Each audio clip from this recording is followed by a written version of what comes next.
Il est tard, toutes les bouteilles sont vides. Je suis seul, les autres ont quitté la table. Paul a raconté que depuis une semaine, il a reçu 3 ou 4 fois un coup de téléphone en fin de soirée. Et chaque fois, personne à l'autre bout du fil. À chacun de nous 6, il est arrivé semblable mésaventures ces derniers temps.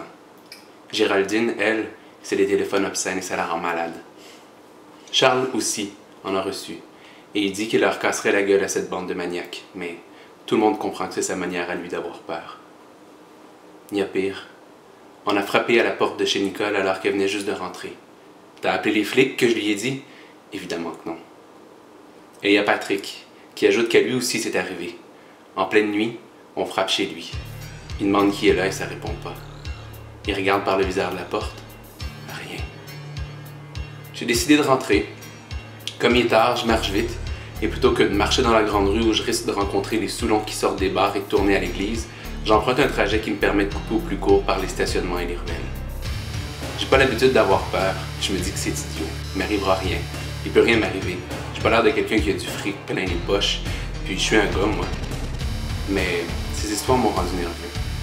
Je passe mon temps à regarder à gauche, à droite, même en arrière, comme si j'allais être pris en filature. À 20 mètres devant, il y a une femme qui marche, elle aussi, de mon pas.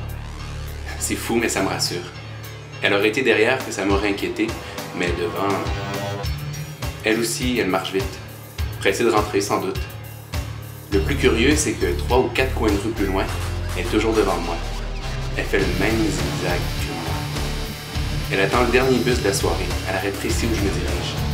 Elle fuit mon regard, c'est étrange. Je suis mal à l'aise. Elle monte dans mon bus. Moi aussi, mais je m'assieds loin d'elle. Elle sonne pour demander l'arrêt du bus près de chez moi.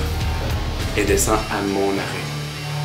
J'ai de plus en plus la désagréable impression d'être suivi et que mes fréquents changements de direction n'arrangeront rien. Mais voilà, ma suiveuse est devant. Absurde. Quand je tourne enfin le dernier coin de rue, elle est toujours là, dans ma rue, à 20 mètres devant. Elle va jusqu'à rentrer dans l'immeuble où j'habite. À mon tour, je pénètre dans l'édifice, juste à temps pour entendre une porte se fermer tout près. Je reconnais le bruit de cette porte que je néglige toujours de huiler. C'est chez moi. J'accélère.